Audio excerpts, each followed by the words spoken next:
Le goûter, qu'il soit à 10h ou 16h, est une étape incontournable pour presque tous les enfants et même pour certains adultes. Que les enfants partent à l'école ou qu'ils soient à la maison, ils vont réclamer un goûter. Et de nos jours, pour les parents qui du fait du travail n'ont plus de temps nécessaire pour faire des encas maison, s'orientent tous vers les biscuits industriels.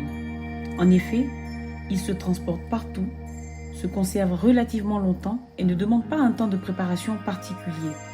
Juste l'acheter et l'utiliser le moment venu. Aujourd'hui, avec les stratégies marketing des industriels, nous en avons pour toutes les circonstances. Les biscuits petit déjeuner, les biscuits tartines, les biscuits apéro, les biscuits fourrés, les biscuits pour sportifs ou pour athlètes, les biscuits bio, les biscuits minceurs, etc., etc. Mais sait-on réellement ce que nous mangeons ? Normalement, lorsque l'on achète un biscuit ou n'importe quel autre produit alimentaire destiné à notre consommation, nous devons lire les ingrédients ainsi que le tableau des valeurs nutritionnelles. Pour une pâtisserie traditionnelle, un biscuit peut avoir les ingrédients suivants: de la farine de céréales, du lait, des œufs, du beurre, du sucre, du sel, de l'huile, des fruits. Tous des produits dont on connaît l'origine.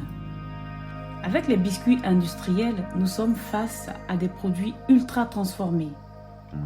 On parle d'aliments ultra transformés lorsque la liste des ingrédients qui composent l'aliment ne se retrouve pas dans une cuisine traditionnelle.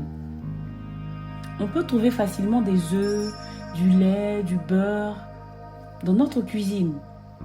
Mais si je demande aujourd'hui à quelqu'un de sortir de sa cuisine du E322, du E223,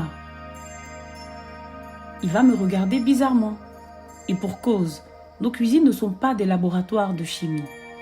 Alors pourquoi nous devons être des éprouvettes ou des tubes à essai dans lesquels nous allons volontairement malaxer ces résidus chimiques-là que l'on veut nous faire passer pour des aliments. Plus la liste des ingrédients pour un biscuit est complexe et longue, plus ce biscuit a un produit ultra transformé. Nous sommes submergés aujourd'hui de biscuits bon marché qui ne respectent aucune norme nutritionnelle que nous donnons à nos enfants sans imaginer les conséquences pour leur santé future. Certains vont jusqu'à dire « pas grave, si on est malade, on se soignera après ». Pour un simple rhume ou une diarrhée, cela peut passer.